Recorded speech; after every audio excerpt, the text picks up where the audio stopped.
In the small town where kindness still means something, a story of unexpected love is about to change two lives forever. Tom Miller, a 70-year-old mechanic who spent decades in his quiet repair shop, finds peace in the simple rhythm of fixing broken things. When a woman wheels in her damaged bicycle one autumn morning, he sees nothing more than someone in need of help. But Sarah Matthews isn't just another stranded traveler. She's a wealthy widow who's grown weary of people seeing only her bank account instead of her heart.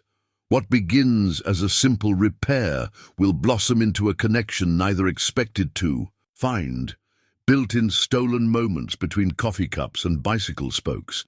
But in a world where trust is rare and love even rarer, one question remains. When her true identity comes to light, will their budding romance survive the revelation? Before we jump back in, tell us where you're tuning in from.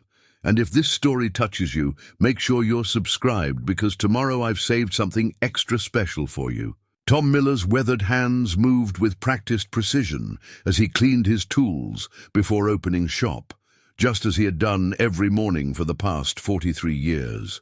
The autumn sun barely peeked over the horizon, casting long shadows through the workshop's windows, glinting off the array of wrenches and spare parts that lined the walls. Each tool had its place, each part its purpose, a reflection of the ordered life he'd built for himself since Martha's passing.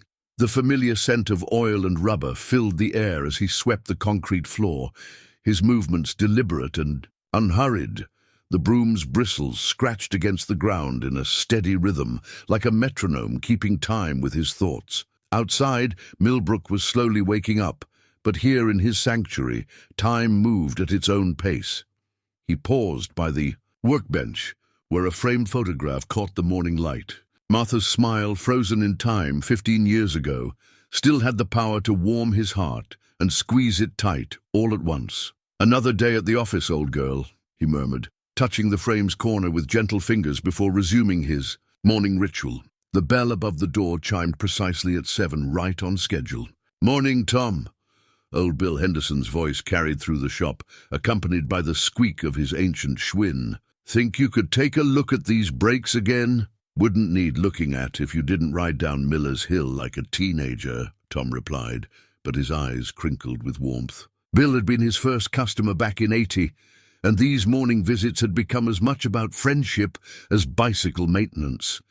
As Tom worked on Bill's brakes, his mind wandered to the empty house waiting for him at day's end. The quiet didn't bother him much anymore, or at least that's what he told his daughter Jenny when she called twice a week, worry evident in her voice.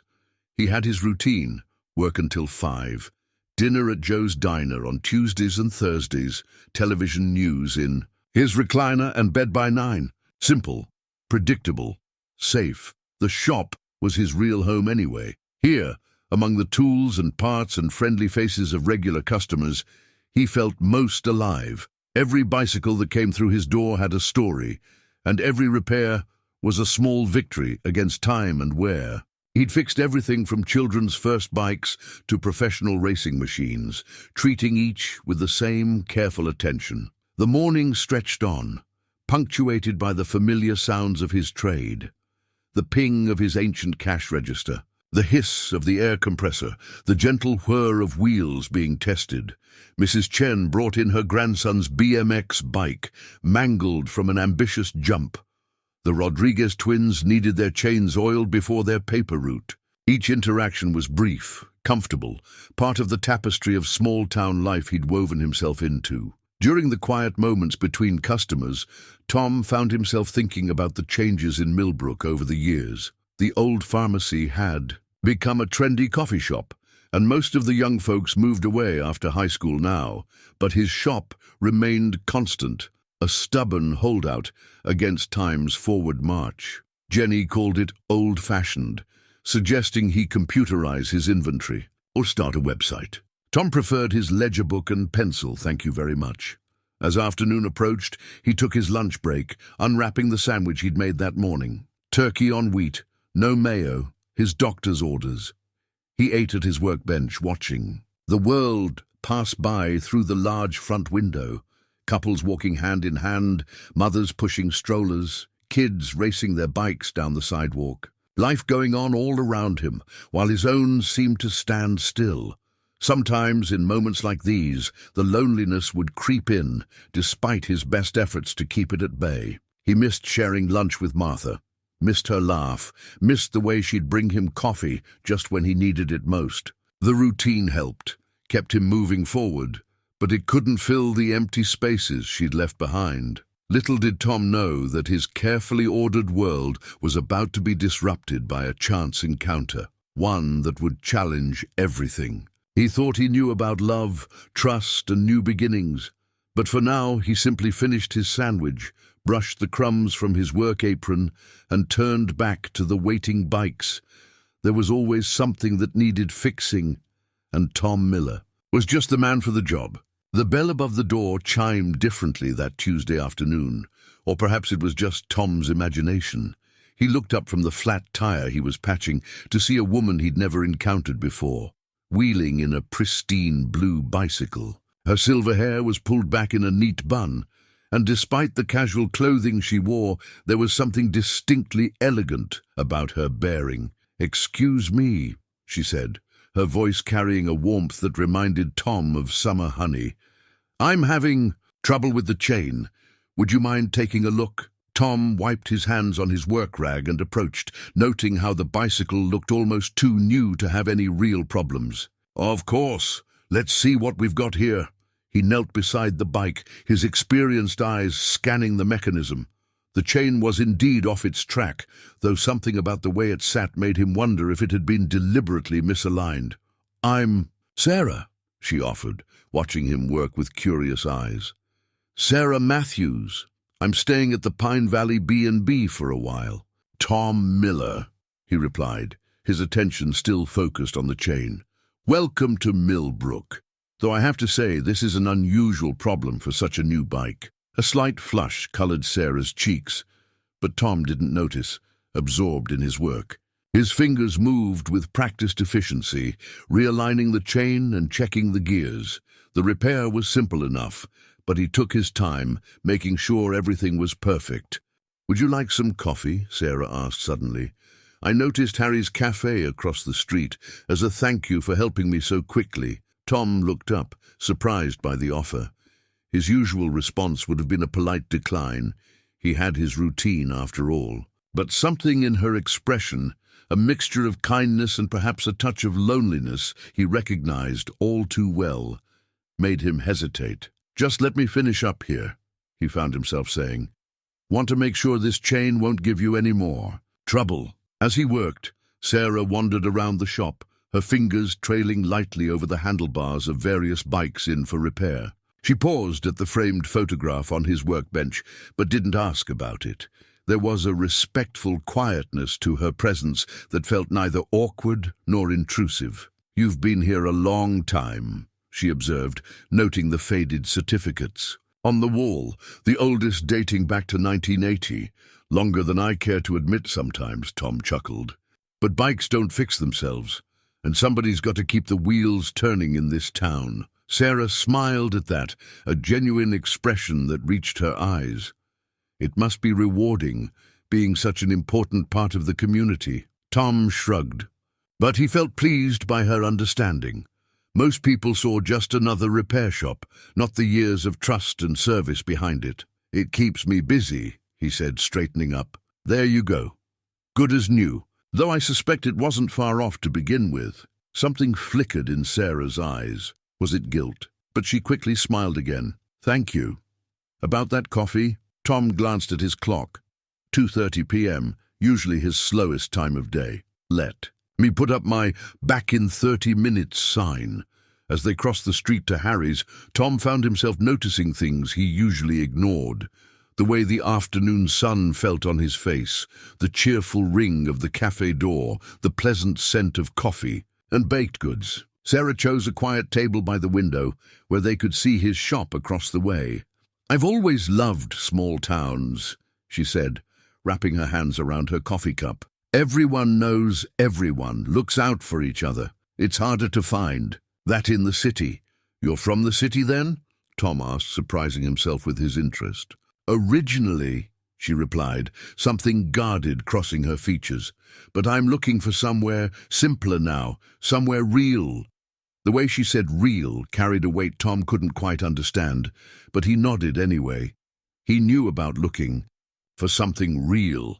He'd found it in his work, in the honest exchange of skill for gratitude, in the simple satisfaction of fixing what was broken. They talked until his coffee cup was empty, about nothing and everything.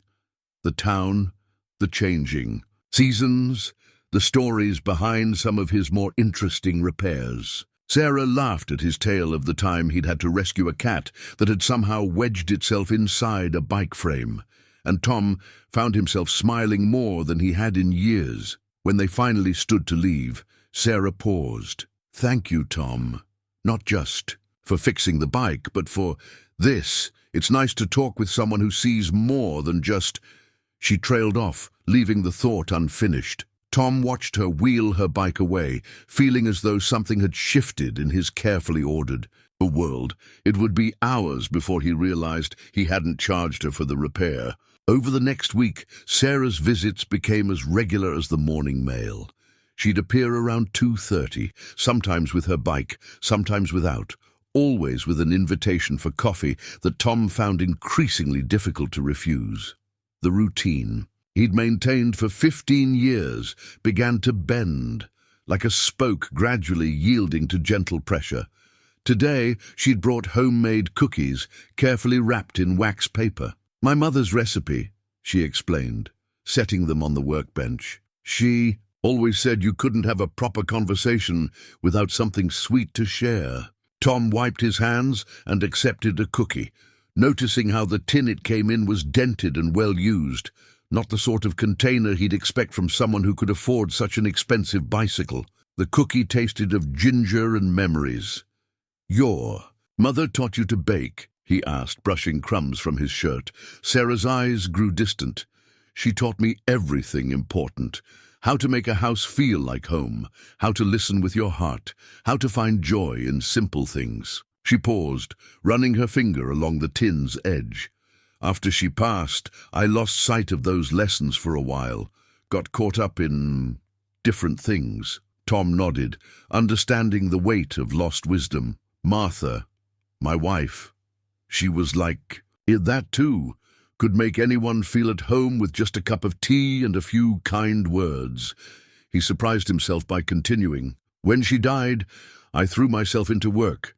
Figured if I kept my hands busy enough, my heart wouldn't have time to hurt." "Did it work?" Sarah asked softly. "No," Tom admitted. "But the bikes didn't mind if I was poor company. And eventually, I learned to live with the quiet." Sarah reached across the workbench and briefly touched his hand, a gesture so natural it didn't occur to him to pull away. "The quiet can be deafening. Sometimes, can't it?" They sat in comfortable silence for a moment, the afternoon sun painting shadows through the shop windows. Outside, children raced past on their bikes, their laughter carrying through the glass. "Tell me about her," Sarah said. "Martha." Usually such requests made Tom retreat into himself, but something about Sarah's gentle presence made it feel safe. To remember, she loved yellow roses. Couldn't grow them to save her life, but that didn't stop her from trying every spring. Had a laugh that could fill a room. Terrible cook, but she made the best grilled cheese sandwiches you'd ever taste. Sarah smiled. "She sounds wonderful." She was. Tom picked up another cookie. "What about you? Were you married?" A shadow crossed Sarah's face. "Yes, Richard. He passed 3 years ago. We had a comfortable life together." Something in the way she said comfortable suggested there was more to the story, but Tom didn't press. "Must be quite a change, coming to a small town like Millbrook." "That's exactly why I came," Sarah said, then seemed to catch herself. "I mean, after Richard died, I needed perspective. In the city, everything moves so fast. People are always wanting something from you." She twisted the simple gold band she still wore. "Here, when someone smiles at you on the street, you know they mean it." Tom thought about the genuine warmth in her own smile, the way she listened, as if every word mattered. "You seem to fit right in," he said, "though I imagine there's not much to keep you entertained here." Sarah's laugh was unexpected and bright. "Oh, I don't know about that. I found some interesting ways to pass the time."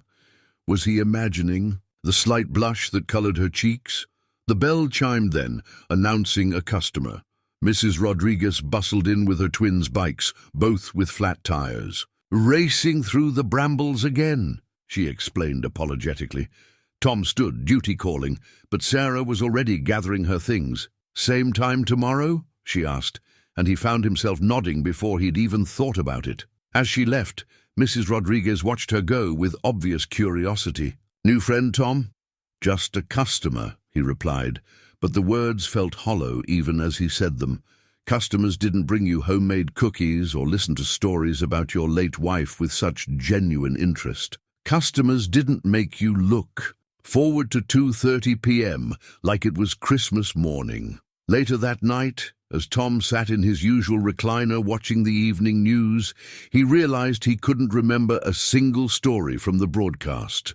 His mind kept wandering back to the way Sarah's eyes crinkled when she smiled, how her hands moved when she talked, the gentle understanding in her voice when she spoke about the quiet. He glanced at Martha's photograph on the mantel. "What do you think about her, old girl?" he asked softly. The picture smiled back mysteriously, and for the first time in years, the sight didn't bring an ache to his chest. Instead, he felt something he hadn't experienced in a long time, the flutter of possibility, like a rusty chain beginning to turn smoothly again. The squeak caught Sarah's attention as she pedaled down Main Street, and she couldn't help the small smile that tugged at her lips. Perfect. She'd specifically loosened the brake pad the night before, just enough to make that irritating sound. It wasn't exactly honest, but it was another reason to visit the shop, to see those weathered hands work their magic, to hear that warm voice that had begun to fill her dreams. The bell announced her arrival, and Tom looked up from his workbench, his face brightening in a way that made her heart skip. "Back so soon. Seems I'm having the worst luck with this bike," she said, trying to sound apologetic. "There's this awful squeaking when I brake." Tom wiped his hands and approached, that familiar look of concentration crossing his face. As he bent to examine the brake, Sarah noticed Mrs. Peterson walking past the shop window, slowing deliberately to peer inside. The older woman's eyes narrowed with curiosity, and Sarah knew the town gossip mill would be working overtime. "Funny thing," Tom said, interrupting her thoughts. "These adjustments are really precise, almost like someone—" He glanced up at her, a knowing twinkle in his eye that made her blush. "Well, let's see what we can do about that squeak." While he worked, Sarah wandered the shop, breathing in the familiar sense of oil and rubber. She'd grown to love this space, with its organized chaos of tools and parts, the way sunlight filtered through the dusty windows, the soft classical music playing from an ancient radio in the corner. It felt more like home than her suite at the B&B, more real than the empty mansion waiting for her back in Boston. "You know," Tom said casually, not looking up from the brake, "if you wanted to stop by, you don't need to sabotage your bike." Sarah froze, heat creeping up her neck. I don't know what you mean." These brakes were perfectly aligned yesterday. Now he did look up, his eyes gentle. And that chain last week hadn't slipped off by itself, had it? Caught, Sarah couldn't meet his gaze. "I'm sorry, I enjoy our talks." "So do I." The simple honesty in his voice made her look at him again. "Coffee later. I'd like that," she said softly. As Tom finished the repair, neither noticed young Jimmy Watson racing past on his paper route, eyes wide at seeing the mysterious new lady in Tom's shop again. By sunset, half the town would be speculating about Tom Miller's new friend, wondering what brought such a refined-looking woman to their small town, and why she spent so much time in a humble bike shop. Back at the Pine Valley B&B, Sarah sat on her bed, holding her phone and staring at the dozens of missed calls from her financial advisor, her lawyer, her late husband's business partners. The real world was trying to intrude, demanding decisions about investments, charity boards, social obligations. But here in Millbrook, in Tom's shop, she was just Sarah, not Mrs. Richard Matthews, not the wealthy widow, not... Sarah was enjoying her usual afternoon coffee with Tom when she heard a painfully familiar voice drift through the cafe's open door. Her hand froze halfway to her cup as Margaret Blackwood's distinct Boston accent cut through the quiet atmosphere. Simply must find somewhere that serves a proper espresso in this charming little town. The last word dripped with barely concealed disdain. Sarah's heart raced. Margaret was on the same charity board as her. A woman who'd tried repeatedly to set Sarah up with her recently divorced son, eager to get her hands on the Matthews fortune. If she saw Sarah here, everything all right? Tom asked, noticing her sudden tension. You've gone pale. I'm fine, Sarah managed, discreetly turning her face away from the door. Just remembered something I need to take care of. Margaret's voice grew closer. Oh, look, a quaint little cafe. Perhaps they can manage a... She broke off as she entered, her eyes sweeping the room with practiced superiority. Sarah held her breath, keeping her head down. After what felt like an eternity, she heard Margaret's heels click-clack away, accompanied by more commentary about small-town charm. Friend of yours? Tom asked quietly, and Sarah's heart sank at his perceptive tone. Someone I used to know, she said carefully. From before. Tom nodded, but something had shifted in his expression. He was too observant not to notice how her simple cotton dress contrasted with her perfectly manicured nails, how her casual manner belied years of social training. Sarah, he began, and she could hear the questions forming.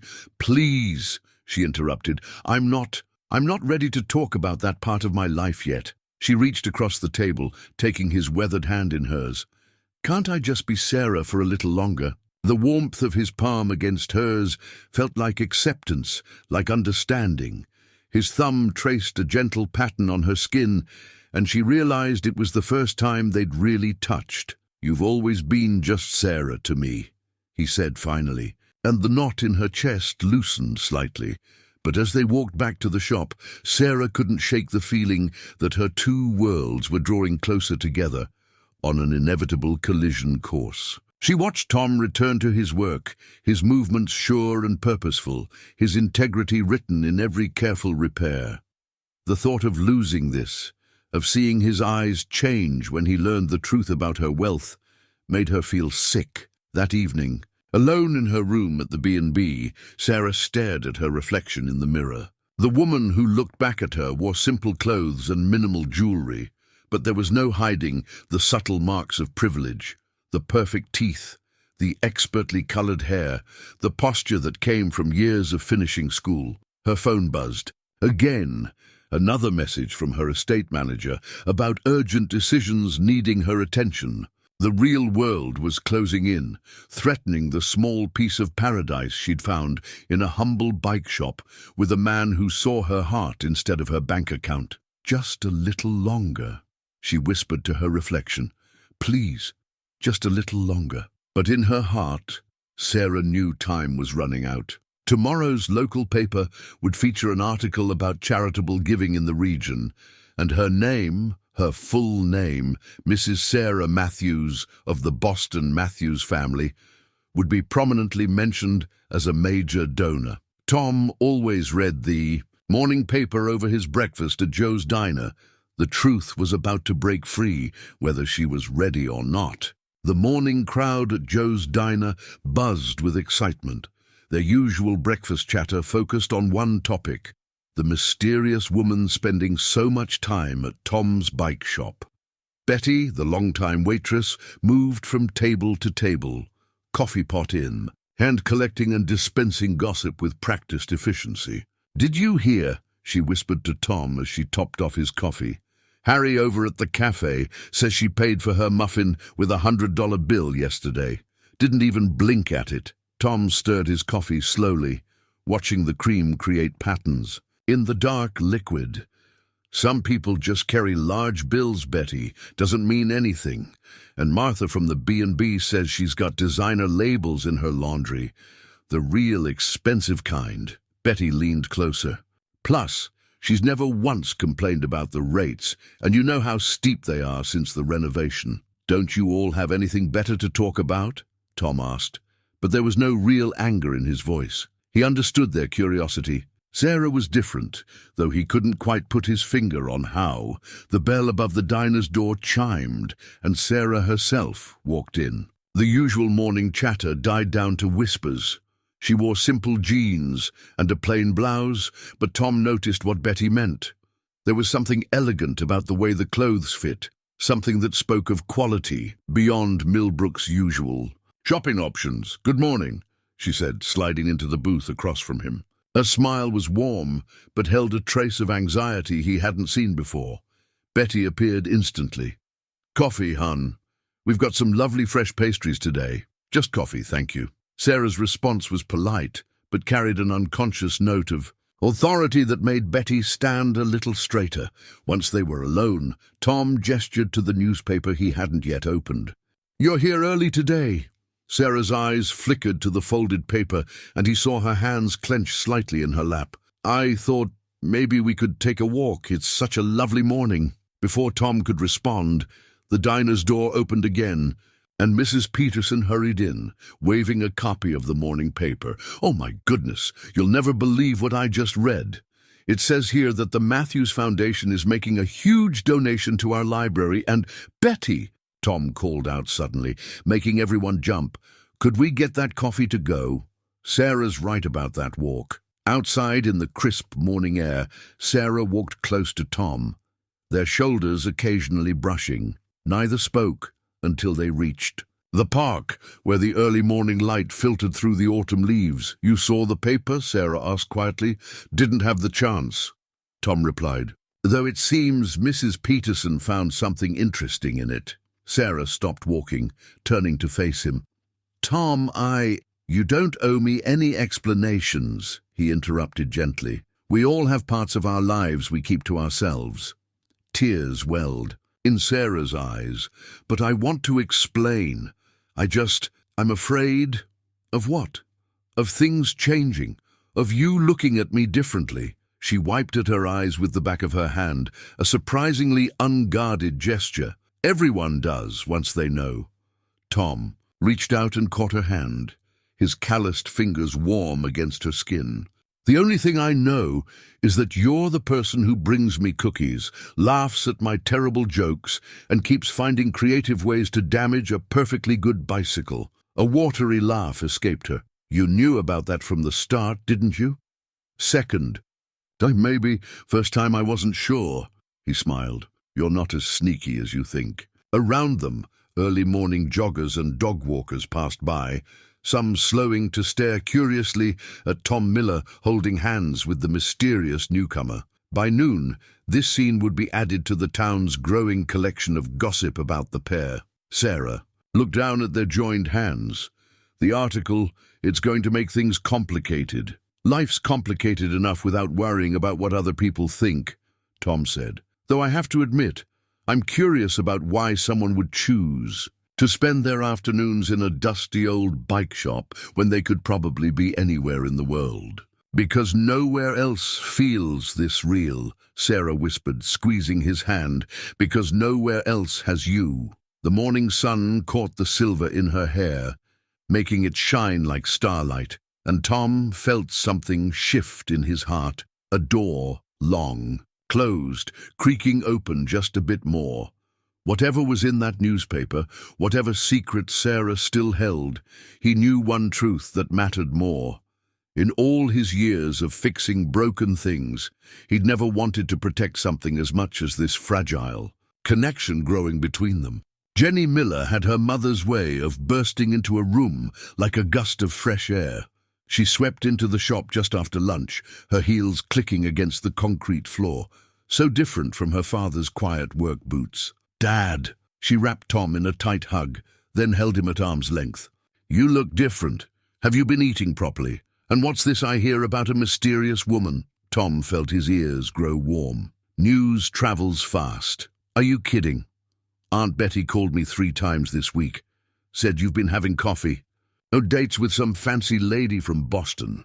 Jenny's eyes sparkled with curiosity. Since when do you take coffee breaks? Before Tom could respond, the bell chimed. Sarah stood in the doorway, hesitating at the sight of Jenny.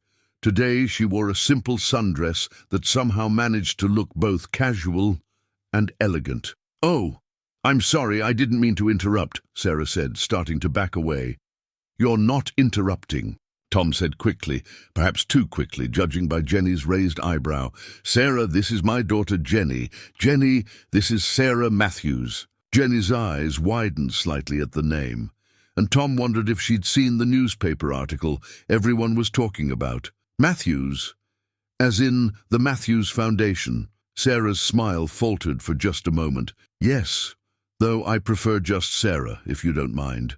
"Dad," Jenny said slowly, "when Aunt Betty said fancy lady, she didn't mention—" "Jenny." Tom's voice carried a warning note he rarely used with his daughter, but Sarah stepped forward, her chin lifting slightly. "It's all right, Tom.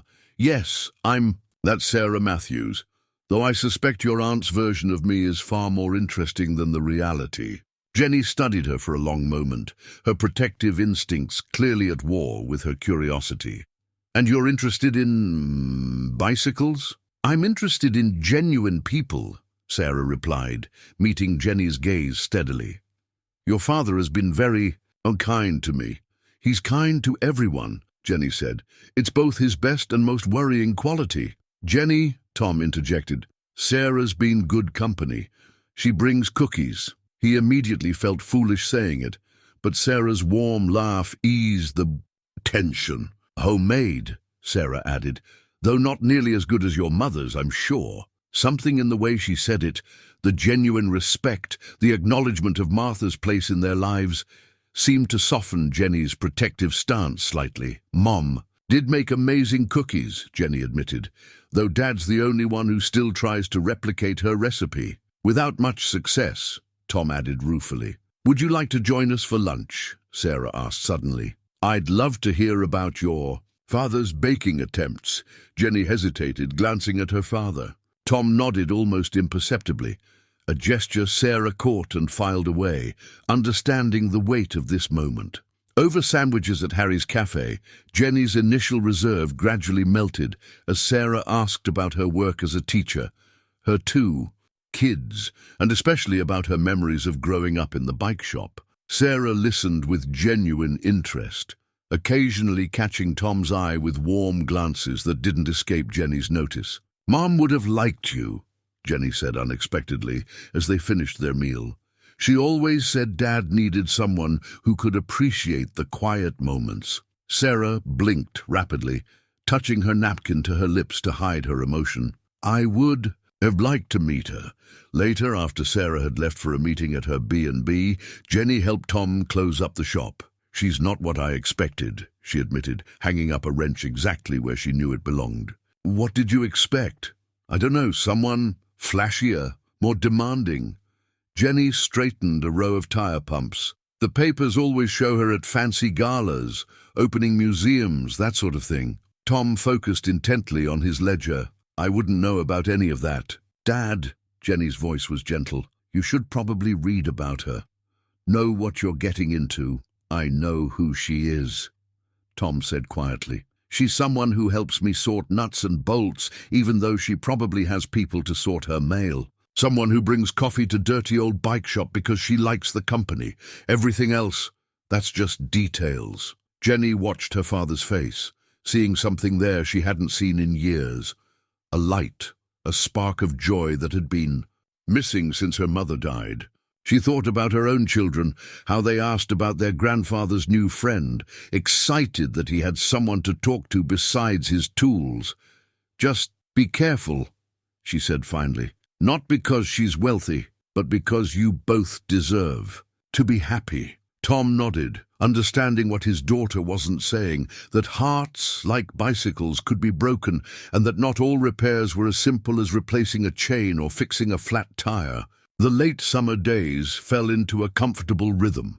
Sarah no longer needed excuses to visit the shop. She simply appeared, sometimes with a book, sometimes with lunch to share. She'd settled into a corner Tom had cleared for her, a weathered armchair that had seen better days, but felt more comfortable than any designer furniture she'd owned. Today, she watched him teach little Tommy Peterson how to oil a bike chain properly. The boy's face was scrunched in concentration as he mimicked Tom's careful movements. "Like this, Mr. Miller?" "Perfect," Tom praised. "Now remember, not too much oil. Bikes are like people. They need just the right amount of attention to run smoothly." Sarah smiled behind her book, catching the wisdom in his simple words. She'd been on the receiving end of too much attention her whole life, people fawning over her wealth rather than caring about her heart. "Miss Sarah?" Tommy's voice pulled her from her thoughts. "Could you help me practice my reading while Mr. Miller fixes my brakes?" "Of course." She patted the arm of her chair, and Tommy scrambled up beside her, his small hands still smudged with chain oil. Together they read from his worn copy of The Little Engine That Could, his finger tracing each word carefully. Tom paused in his work to watch them, his heart warming at the sight. Sarah read with different voices for each character, making Tommy giggle. She'd shed her usual reserve, not caring that oil from Tommy's hands was staining her dress, or that her hair had fallen from its neat arrangement. The afternoon light slanted through the dusty windows, casting long shadows across the floor.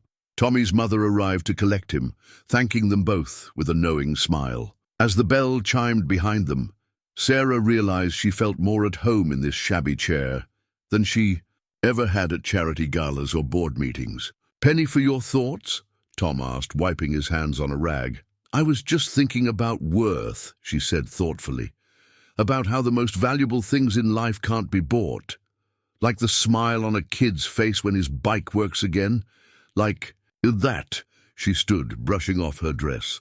"And like the way you see people, Tom. Not their outer trappings, but their hearts." He stepped closer, reaching out to tuck a loose strand of hair behind her ear.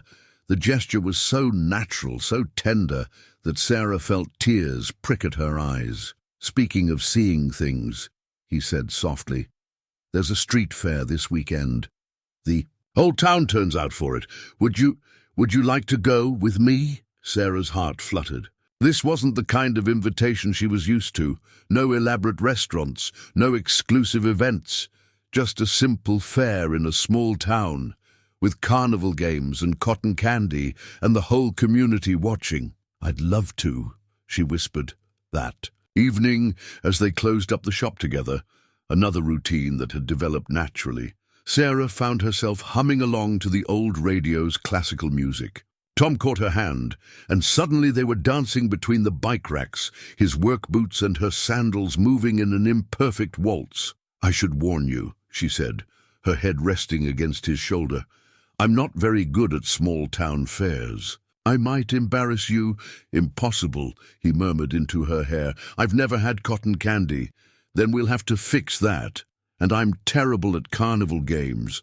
Good thing you'll have an expert to teach you." They swayed together in the growing dusk, the scents of oil and rubber and Tom's soap surrounding them.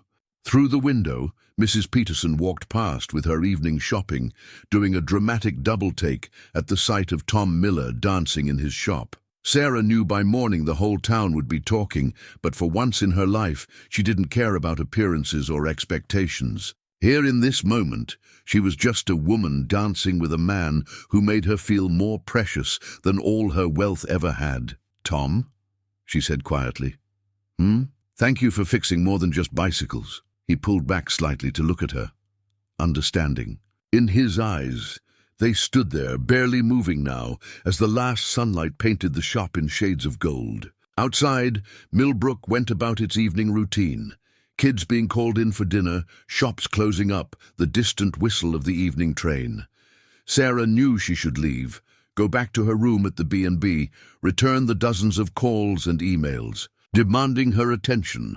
But for a few more minutes, she let herself stay in this moment, where nothing existed except the gentle sway of their dance and the promise of a street fair yet to come. The Millbrook Street Fair transformed Main Street into a wonderland of twinkling lights and cheerful chaos. Tom waited outside his shop, nervously adjusting his collar. He'd traded his work clothes for clean jeans and a pressed blue shirt that Jenny had insisted brought out his eyes. When Sarah appeared, walking down the sidewalk in a simple cotton dress and flat sandals, his heart skipped. She'd let her hair down, silver strands catching the festival lights like starlight. No designer labels tonight. She looked every bit the small-town woman she'd been pretending to be, except for that indefinable grace that no amount of simple clothing could hide. "You look beautiful," he said softly. "So do you," she touched. His collar gently. "Blue suits you." They joined the flow of townspeople, Sarah's hand finding its way naturally into Tom's. Children darted around them, clutching cotton candy and prize toys. The air smelled of popcorn and caramel apples, mingled with the sweet scent of late summer flowers. "Where do we start?" Sarah asked, her eyes wide with childlike wonder at the carnival games and food stalls. "First-timer's choice?" She pointed to a ring toss booth. "That looks simple enough." Tom tried not to smile. Looks can be deceiving. He paid for 3 rings, demonstrating the technique. "It's all in the wrist." Sarah's first 2 throws missed completely, but her determined expression reminded Tom of Tommy learning to oil his bike chain. Her third toss caught the edge of a bottle and spun around it before falling. "Here," Tom said, stepping behind her. He guided her arm through the motion, trying to ignore how perfectly she fit against him. Like this. The ring sailed true, settling around a bottleneck with a satisfying clink. Sarah's delighted laugh drew smiles from nearby fairgoers. Her prize was a small stuffed bear wearing overalls. "He looks like a mechanic," she declared, tucking him into her purse so that just his head poked out. They worked their way through the fair, sharing a stick of cotton candy that left Sarah's lips. Pink and sweet-looking. Tom won her a second prize at the strength test, though she insisted on trying it herself too. Her determined swing with the mallet made him chuckle, even if the bell remained stubbornly silent. As darkness fell, lanterns lit up the street, and music drifted from the town square where couples were dancing. They stood watching for a moment, Sarah's head resting lightly against Tom's shoulder. "Would you like to—" he began. "Sarah? Sarah Matthews? Is that really you?" The voice cut through their peaceful moment like a knife. A well-dressed couple stood nearby, the woman's diamonds catching the festival lights. Sarah stiffened against Tom's side. "Elizabeth," she managed. "What a surprise." "We were just passing through on our way to the Hamptons," Elizabeth said, her eyes taking in Sarah's simple dress and Tom's work-roughened hands. "Richard's sister said you'd gone somewhere remote. But really, darling, this is taking it rather far, isn't it?" Tom felt Sarah's hand tighten in his. "I'm exactly where I want to be," Sarah said firmly. Elizabeth's husband cleared his throat. "The foundation board has been trying to reach you. The museum wing dedication—" "Can wait," Sarah interrupted. "Now, if you'll excuse us, we were about to dance." She pulled Tom toward the square, but he could feel the slight tremor in her hand. The band was playing something slow and sweet, and he drew her close, creating a shelter of sorts with his embrace. "I'm sorry," she whispered against his shirt. "For what? For them. For all of it. For not being just a simple woman with a broken bicycle." Tom's hand moved soothingly along her back. "I prefer you exactly as you are." She pulled back slightly to look at him, her eyes bright with unshed tears. "How can you be so sure? You don't even know everything about me." "I know enough." He brushed a tear from her cheek. "I know you bring cookies to Mrs. Peterson even though she gossips about you. I know you sit for hours reading with Tommy when you probably have 1,000 other demands on your time. I know your laugh, your heart, the way you see beauty in simple things." The music swelled around them, and other couples swayed nearby, but in that moment they might as well have been alone. Sarah's hand crept up to Tom's face, her fingers gentle against his cheek. He leaned down, drawn by something stronger than gravity. and their lips met in a kiss that tasted of cotton candy and truth and possibilities. From somewhere nearby came the sound of Mrs. Peterson's delighted gasp, but neither of them noticed. They were too lost in the discovery that sometimes the most precious things in life come disguised as everyday moments, wrapped in work clothes and sealed with a kiss under festival lights. The morning after the festival, Tom found a package on his doorstep, an expensive-looking box of specialty coffee beans from a shop in Boston. The price tag was still attached, and the number made his morning coffee catch in his throat. The accompanying note read simply, "Thank you for a magical evening."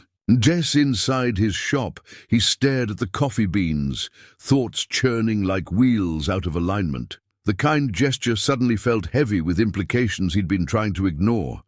The coffee he usually bought cost less than a tenth of this. Sarah had probably purchased it without a second thought, the way he'd buy a spare bolt.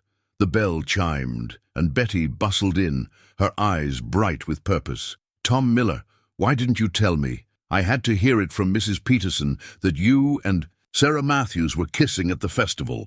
"Good morning to you too, Betty," he said dryly, tucking the coffee beans under the counter. "Is it true what Elizabeth Blackwood's been saying?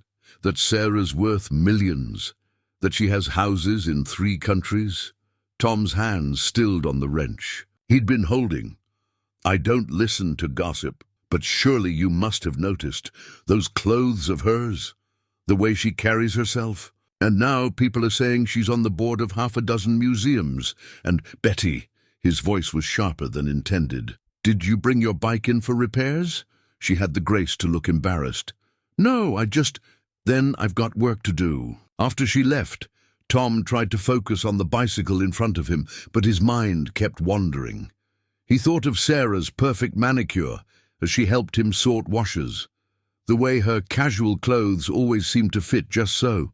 The slight hesitation before she ordered the cheapest item on any menu. His phone buzzed. A text from Jenny. "Have you seen the article about her in the Boston Globe? Call me." He didn't call.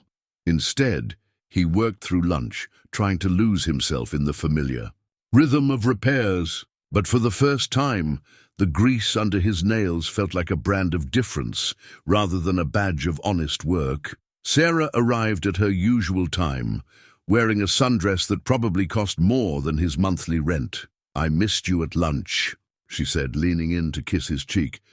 "Did you get the coffee?" "Sarah." He stepped back slightly. "Why did you buy that coffee?" She blinked, caught off guard by his tone. I thought you'd enjoy it. You always talk about good coffee, and this shop in Boston makes the best. It's 3 weeks' worth of grocery money." "Oh." Her face fell. "I didn't think. I just wanted to get you something nice. The way you get Tommy candy or Mrs. Peterson cookies." The words came out before he could stop them. "Is that what I am? A charity case?" "Tom, no." Sarah reached for him, but he moved toward his workbench, putting tools between them. "How could you think that?" "I don't know what to think anymore." He picked up a wrench, put it down again. "Houses in 3 countries, Sarah." She paled. "You've been reading about me?" "Everyone's been reading about you. The whole town's talking about how Sarah Matthews, the wealthy widow, is slumming it in a bike shop. Is that what you think I'm doing?" Her voice cracked. "After everything we've shared? I don't know." He finally met her eyes. "Are you going to go back to your real life eventually? Leave all this behind like some kind of small-town vacation romance?" Tears welled in her eyes. "This is my real life. Here, with you, in this shop. This is the most real I've ever felt. But it's not your whole life, is it? There are museum boards and charity galas and summer homes waiting for you. None of that matters to me as much as..." The bell chimed again. An elegant woman in a business suit stepped in, looking out of place among the bikes and tools. "Mrs. Matthews, I'm Claire Winston, your foundation's PR director. We need to discuss damage control regarding these recent developments." Sarah closed her eyes briefly, pain etching lines around her mouth. When she opened them again, Tom saw something break in her expression. "I'll be right out," she said to Claire, then turned back to Tom. "Please, can we talk about this later?" But Tom was already reaching for another bike, his shoulders set in a rigid line. "You should go. Sounds important." She stood there for a moment longer, her hand resting on the workbench where they'd shared so many conversations. Then she turned and walked out, her heels clicking against the concrete floor like tiny hammers driving nails into the coffin of their simple happiness. For 3 days, the shop felt empty, despite being full of bicycles. Sarah's absence left a void that even the constant stream of customers couldn't fill. Tom worked longer hours, trying to drown his thoughts in the familiar clink of tools and the steady rhythm of repairs. But every time the bell chimed, his heart jumped, hoping it might be her. It was Jenny who finally broke his self-imposed isolation, marching into the shop just before closing time. "Dad, you're being ridiculous." "I'm being practical," he replied, not looking up from the chain he was fixing. "We're from different worlds." "Different worlds." Jenny picked up a wrench, twirling it with the ease of someone who grew up in a bike shop. "The woman I met wasn't from a different world. She was someone who looked at you like you hung the moon. You don't understand." "No, you don't understand." Jenny set the wrench down with a clang. "Mom would be so disappointed in you right now." That made him look up. "What?" "She always said you had a gift for fixing broken things. But right now, you're the one breaking something precious because you're scared." Before Tom could respond, the bell chimed. Sarah stood in the doorway looking uncertain in a way that made his heart ache. She wore simple jeans and a t-shirt, her hair loose around her shoulders. "I can come back," she said, seeing Jenny.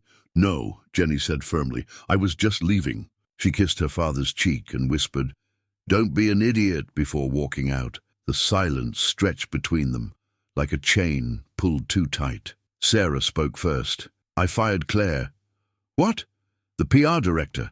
I fired her." Sarah moved further into the shop, running her fingers along a bike frame.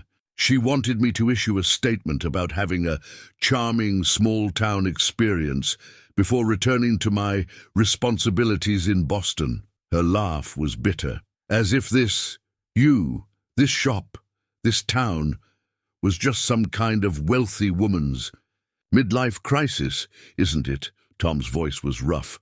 "The newspapers seem to think so." "The newspapers don't know me." She looked at him directly now.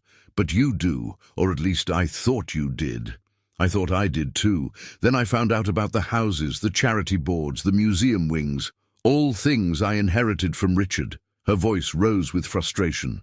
"Things that never made me happy, never made me feel alive the way I do when I'm here, helping Tommy with his reading or watching you work or just being myself." "And which self is that?" Tom asked quietly. "The wealthy widow or the small town?" "Bike shop regular?" "Both, neither." Sarah moved closer, close enough that he could smell her familiar lavender scent. "I'm just a woman who fell in love with a man who sees people's hearts instead of their bank accounts. Or at least I thought he did." The word love hung in the air between them. Tom's hands clenched around the rag he was holding. "I'm not ashamed of who I am," he said finally, "but I can't compete with—" "Stop!"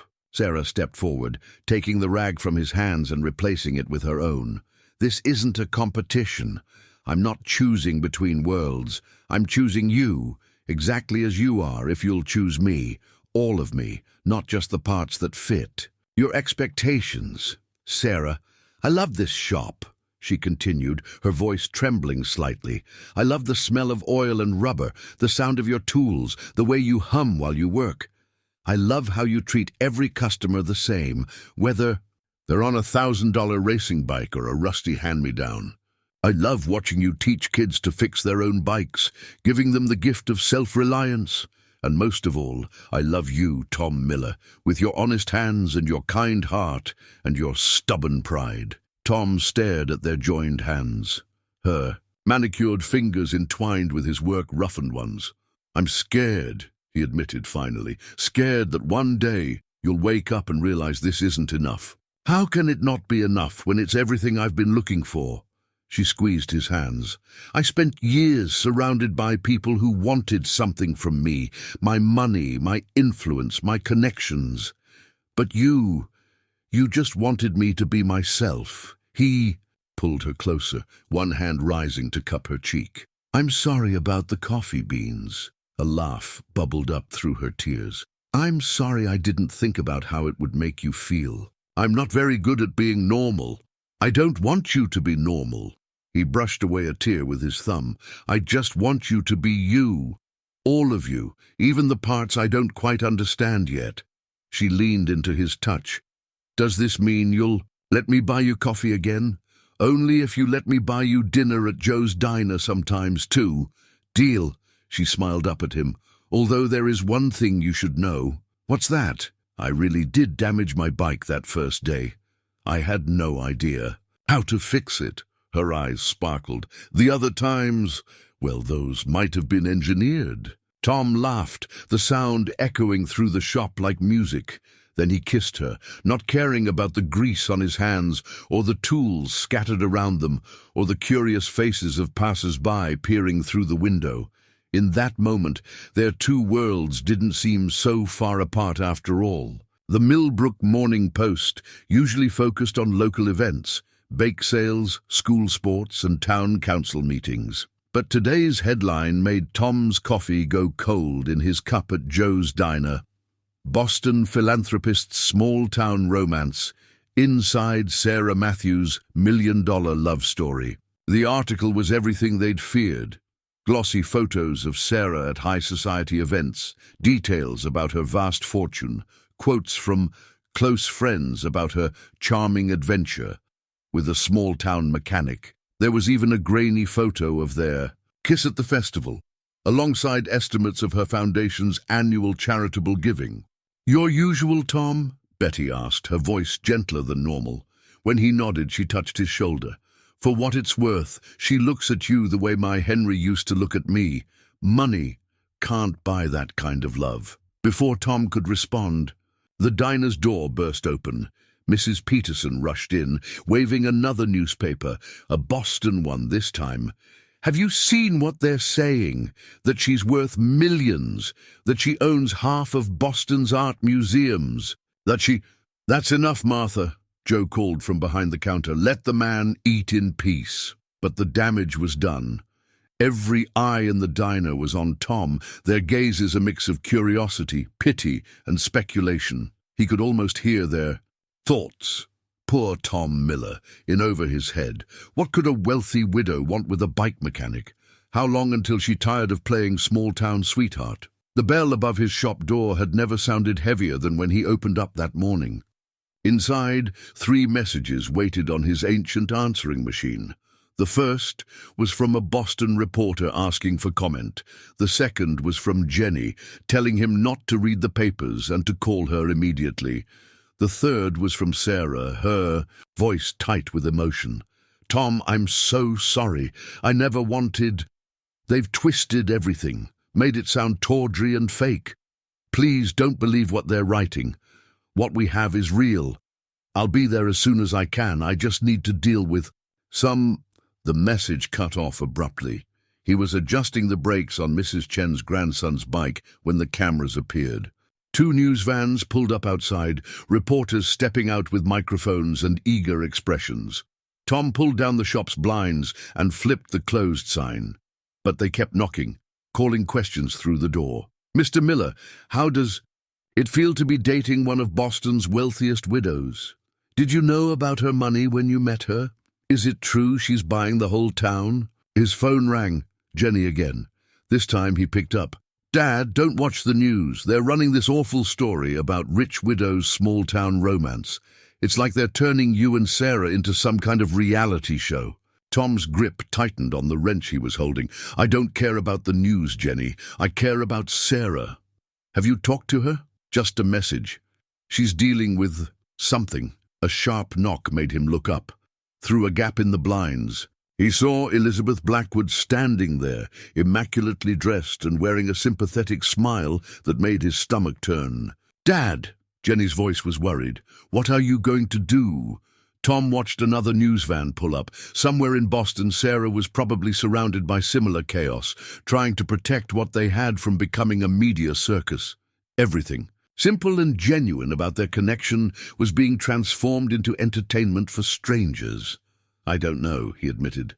"I just don't know." After hanging up, Tom sat in Sarah's empty armchair, surrounded by the tools and bikes that had always made sense to him. But for the first time in his life, he couldn't see how to fix what was broken, because maybe some things, once exposed to the harsh light of public scrutiny, couldn't be repaired with just honest hands and good intentions. The reporters lingered outside the shop like vultures, but Tom's customers proved more loyal than curious. They formed a protective barrier, arriving in groups to drop off or pick up their bikes, blocking cameras and refusing interviews. Mrs. Chen brought homemade dumplings. The Rodriguez twins stood guard at the door, turning away reporters with fierce glares, but Sarah's absence echoed through the shop. 3 days had passed since her hurried message, and though Tom understood she was dealing with the crisis in Boston, each hour of silence made the newspaper headlines seem louder. Matthews Foundation in turmoil, board questions leadership, socialites small-town romance, a fall from grace. Inside the million-dollar love story rocking Boston society, he'd stopped reading after that, but snippets of conversation drifted through his shop window. "They say she's breaking up the foundation. Apparently the board's threatening to remove her. Her late husband's family is furious." On the 4th morning, Elizabeth Blackwood returned, this time making it past the twins by claiming she had a bike to repair. "Tom, dear, I've come out of concern for Sarah." He continued working on the bike in front of him. "Sarah can take care of herself." "Can she?" Elizabeth's perfectly manicured nails traced patterns on his workbench. "The foundation board is meeting today. They're saying she's become unstable. First running away to this charming little town, then this very public association. Richard's family is concerned about his legacy." Tom's hands stilled on the chain he was fixing. "What exactly are you saying?" "Just that Sarah might need someone to help her see reason, to understand that sometimes romantic notions must yield to responsibility." She pulled out a business card. "When you're ready to discuss terms, get out." Tom's voice was quiet but firm. "I beg your pardon? Get out of my shop, and you can tell Richard's family that Sarah isn't their property to control." Elizabeth's sympathetic mask slipped for a moment, revealing something harder underneath. "Don't be a fool, Mr. Miller. Everyone has a price." "Not everyone." He turned back to his work. "And I believe you're blocking my light." After she left, Tom sat heavily in Sarah's chair, worry gnawing at his gut. Was this why Sarah hadn't called? Was she fighting battles he couldn't even imagine, trying to hold on to her independence while he hid in his shop? The bell chimed again, but this time it was Jenny. She took one look at his face and pulled up a stool. "Bad morning. Elizabeth Blackwood tried to buy me off." Jenny's eyes widened. "What did she offer?" "Didn't let her get that far." He picked up a wrench. Put it down again. "Jenny, what if I'm making things worse for Sarah? What if by loving her I'm causing her to lose everything else?"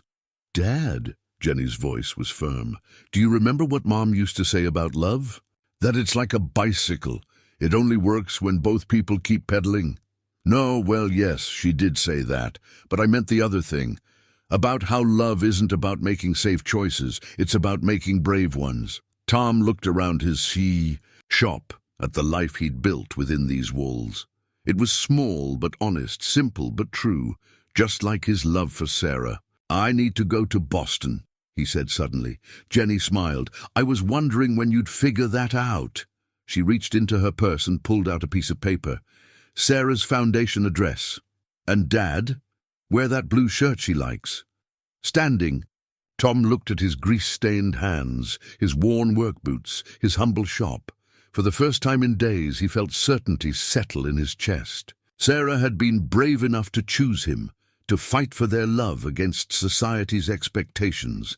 Now it was his turn to be brave for her. "Watch the shop?"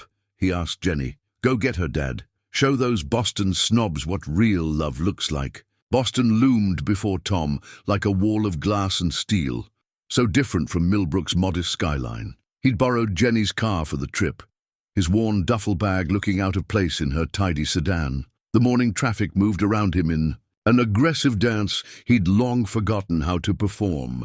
The Matthews Foundation occupied the top floors of a downtown high-rise. Tom parked in a garage that cost more per hour than he charged for a basic tune-up, straightened his blue shirt, and tried not to feel like an imposter as he walked through the revolving doors. The lobby was all marble and important-looking people hurrying past with purpose. At the security desk, the guard looked skeptically at his ID. "Mr. Miller for Sarah Matthews, do you have an appointment?" "No, but, sir, Mrs. Matthews is in a board meeting. Without an appointment—" "It's all right, James," a familiar voice cut through the corporate hush. "He's with me."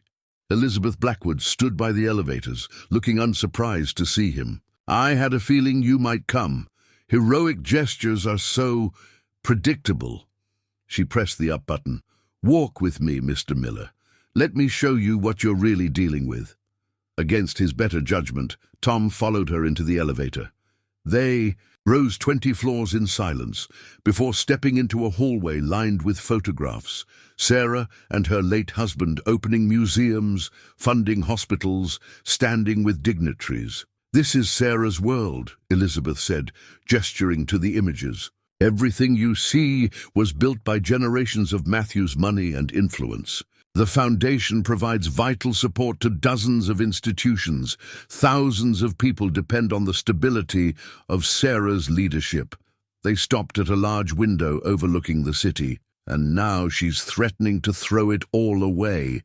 She's talking about restructuring the foundation, changing funding priorities, possibly even relocating the headquarters to, can you imagine, Millbrook? Tom studied Sarah's face in the nearest photograph. She was smiling, but it didn't reach her eyes. Not like when she laughed in his shop or read to Tommy. "You care about the foundation," he said quietly. "Not Sarah." Elizabeth's perfectly composed face flickered. "I care about 30 years of charitable work not being dismantled on a romantic whim.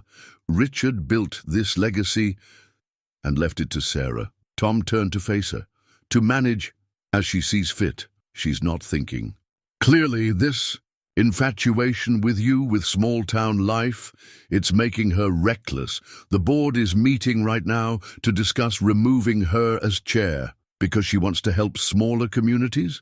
Because she's thinking beyond Boston? Because she's letting emotions cloud her judgment?" Elizabeth's voice hardened. "The Matthews Foundation has a responsibility to what? Keep everything exactly as it's always been?" Tom looked around at the pristine hallway, the carefully curated photos. "You know what I've learned fixing bikes? Sometimes the old parts need to be replaced, not because they're broken, but because something better has come along." A door opened down the hall and voices spilled out. Tom recognized Sarah's among them, tense but determined. Elizabeth touched his arm. "Last chance. Mr. Miller, name your price to walk away." "For Sarah's sake." Tom gently removed her hand. "You still don't understand. Love isn't a business transaction." Sarah appeared around the corner, stopped short at the sight of them.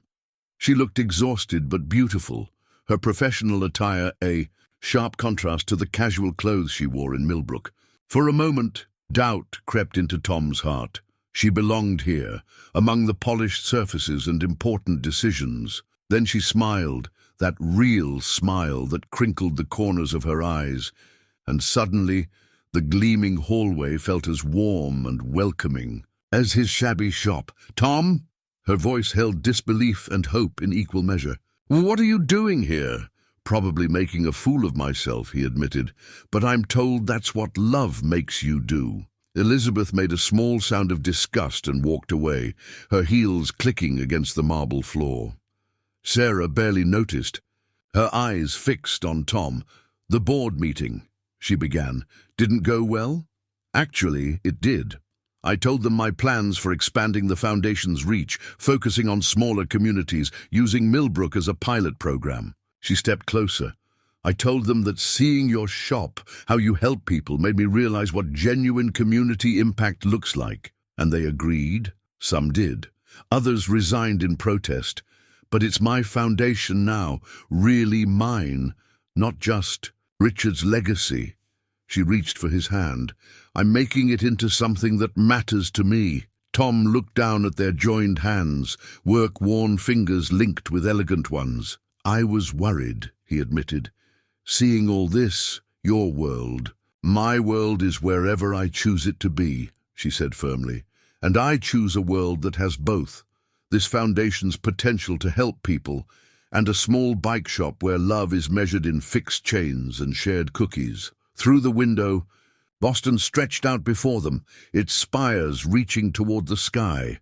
But Tom was looking at Sarah, seeing in her eyes the same warmth that filled his small-town shop. Sometimes he realized the greatest distance isn't between cities, but between hearts, and that distance, at least, they had already bridged. Sarah insisted on driving back to Millbrook with Tom, leaving her assistant to handle the aftermath of the board meeting. In Jenny's car, with the Boston skyline receding in the rearview mirror, they finally had a chance to talk, without the weight of other people's expectations pressing down on them. I've been thinking, Sarah said, watching the landscape change from urban to rural, about value and how differently people measure it. Tom glanced at her. Sounds serious. The board kept talking about the foundation's assets, its monetary worth. But sitting there, all I could think about was Tommy reading in your shop and how you taught those twins to fix their own bikes instead of just doing it for them. That's just common sense. Give someone a skill they'll never need to depend on others. Exactly! Sarah turned in her seat to face him. That's what I want. The foundation to do. Not just write checks, but create real change. Help small communities build their own resources, their own skills. Tom smiled, hearing the passion in her voice. And you want to start with Millbrook? If the town agrees, we could establish a community center with workshops, classes, a proper space for kids to learn practical skills. She hesitated. Maybe even expand your shop, if you're interested. Expand. The old warehouse on Pine Street is for sale. It could be a bigger repair shop, with space for teaching programs, kids learning bike repair, basic mechanics, self-reliance. She touched his arm. But only if you want it. This isn't about me trying to change things with money. Tom was quiet for a moment, thinking about the possibilities. Martha always said I should take on apprentices, share what I know. Martha was a wise woman. She would have liked you, you know. Not because of your foundation or your plans, but because you bring cookies to Mrs. Peterson, even though she gossips about you, Sarah laughed. Speaking of Mrs. Peterson, how bad is the talk going to be when we get back? Oh, terrible, Tom grinned.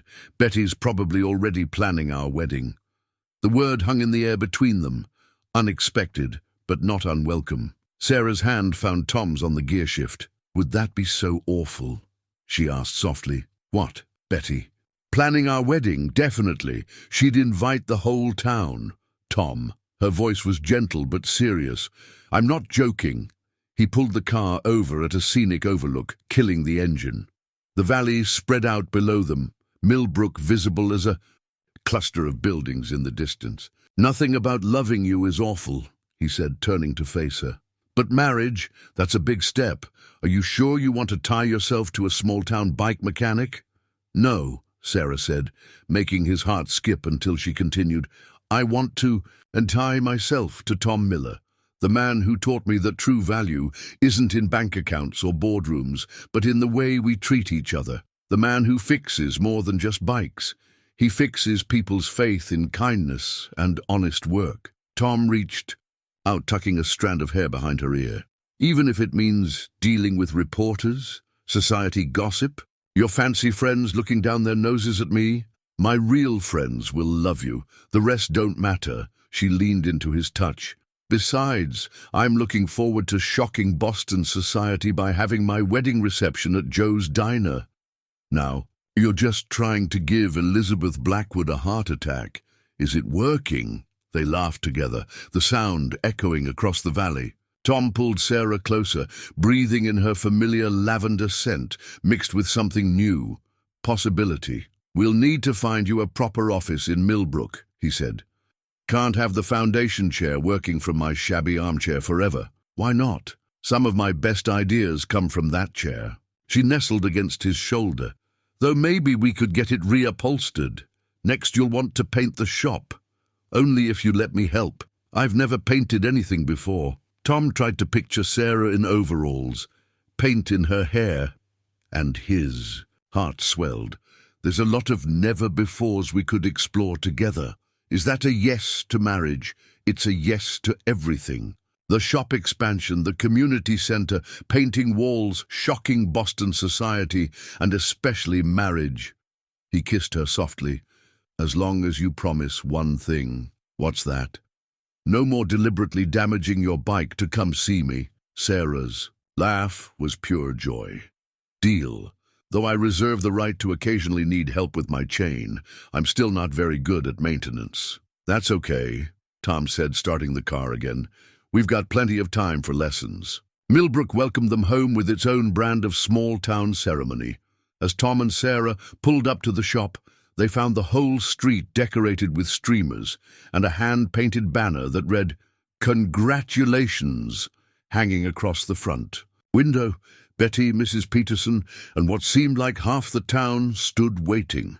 "News travels fast," Tom muttered, but he was smiling. "Especially when your daughter calls ahead," Sarah whispered back, nodding toward Jenny, who stood grinning at the front of the crowd. Before they could even get out of the car, Tommy Peterson broke free from the group and ran up to Sarah. "Miss Sarah, are you really going to live here forever now? Mom says you're going to marry Mr. Miller and make our town famous." Sarah knelt to his level, ignoring the way her designer skirt met the dusty sidewalk.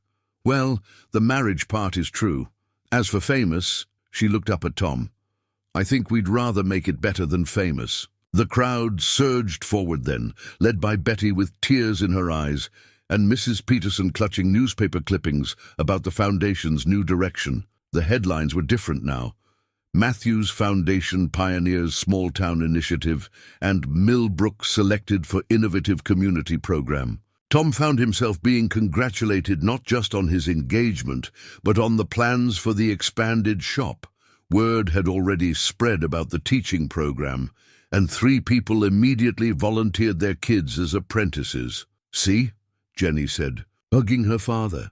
"Sometimes fairy tales come true, even for stubborn old bike mechanics." Inside the shop, Sarah's armchair had been decorated with a bright bow, and someone had hung a string of tiny, bicycle-shaped lights around the window. On Tom's workbench sat a cake from Joe's Diner, decorated with a wobbly bicycle drawn in icing. "I know it's not as fancy as what you're used to," Mrs. Peterson began, apologetically, but Sarah cut her off with a hug. "It's perfect," she said firmly. "Everything about this is perfect." As the impromptu celebration continued, Tom watched Sarah move through the crowd, at ease with everyone from little Tommy to old Mr. Henderson. She belonged here now, as much as any lifelong resident. More than that, she was helping the town believe in itself again. "The warehouse renovation starts next week," she told Tom's regular customers. "We'll need volunteers to help clear it out, make it ready for the new programs." "Count us in," the Rodriguez twins called out. Their mother added, "I can bring lunch for the workers." One by one, people stepped forward, offering what they could. Time, skills, food, ideas. This wasn't charity. It was community. Exactly what Sarah had envisioned for the foundation's new direction. Later, after the crowd had dispersed and they were alone in the shop, Tom found Sarah sitting in her armchair, running her fingers over the worn fabric. "Having second thoughts?" he asked, only half joking, "about the chair?" "Definitely, it needs new springs more than new fabric." She pulled him down for a kiss. "About everything else?" "Not a chance." Tom perched on the chair's arm, looking around his shop. Their shop now. You know, when you first walked in here with that deliberately damaged bike, I thought you were just another customer. And now? Now I know you were something much more dangerous, a woman with a vision." Sarah laughed. Scared? Terrified? He took her hand, feeling the new engagement ring nestled against his work-roughened fingers, but in a good way. Through the window, they could see the sunset painting Millbrook's main street in shades of gold. A few locals waved as they passed by, no longer gawking or gossiping, just happy to see their town's unlikely couple at home in their shop. "We should probably take down that congratulations banner," Tom said. "Leave it up a little longer," Sarah suggested. "Let's give the town something to celebrate."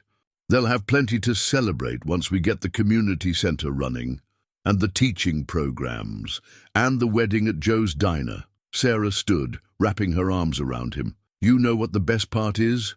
None of this feels like a fairy tale or a crazy adventure anymore. It just feels like home," Tom finished, holding her close. In the gathering dusk, the little bicycle lights twinkled like stars, illuminating their shared future one small light at a time. The autumn sun streamed through the newly installed windows of the expanded bike shop, catching the metal tools and making them shine like precious gems. Tom stood in the doorway of what used to be the old warehouse, marveling at the transformation. The teaching area was ready, with rows of workstations equipped for young apprentices.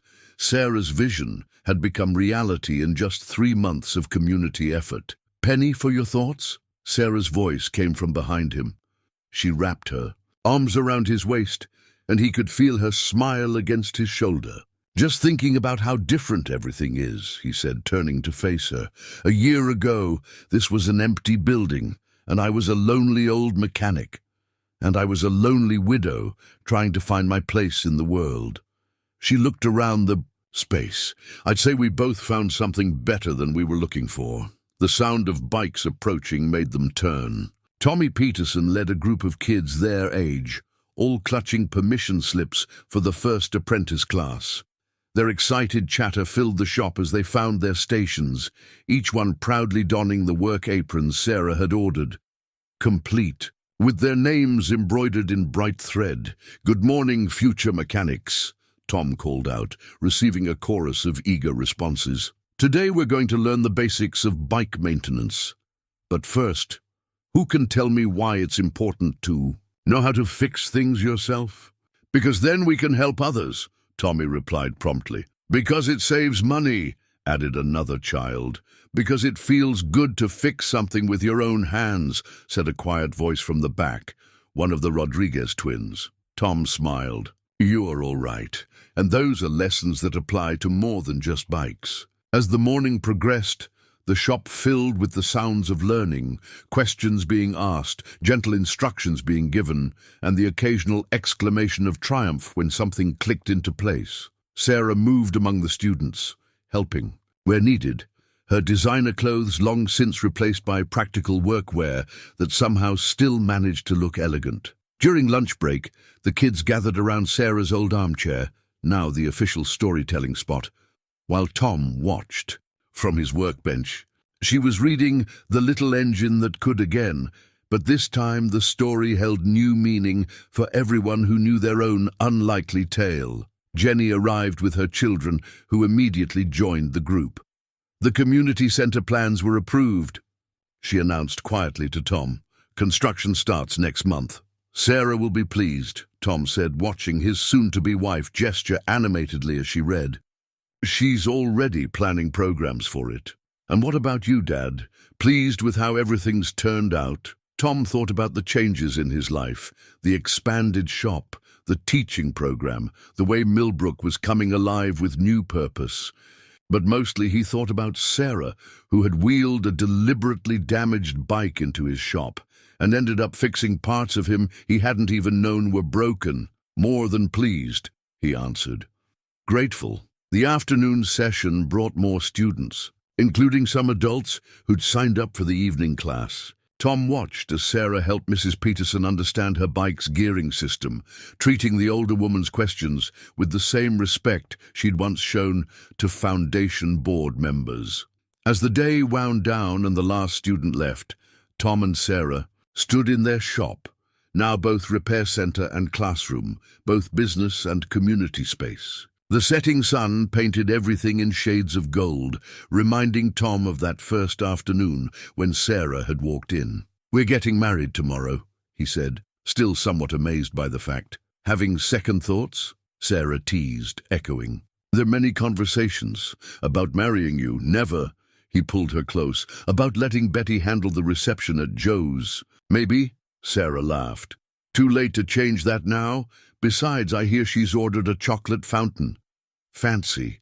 I convinced her we didn't need the ice sculpture. They stood together in the golden light, surrounded by the tools of his trade and the evidence of their shared vision.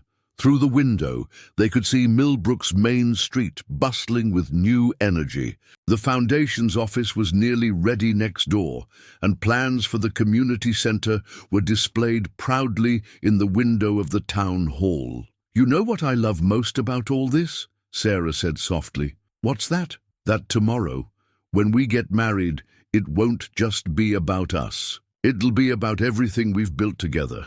This shop, these programs, this community. We're not just starting our life together. We're part of something bigger." Tom kissed her then, a gentle kiss that held all the promise of their shared future. When they parted, he smiled. "Not bad for a couple of lonely hearts who found each other over a broken bike chain." "The best kind of repair you've ever made," Sarah said, her eyes twinkling. "No," Tom corrected, holding her close as the golden light faded into dusk. "The best kind of repair we've made together." And in the gathering darkness, the little bicycle lights twinkled on, lighting the way toward their tomorrow.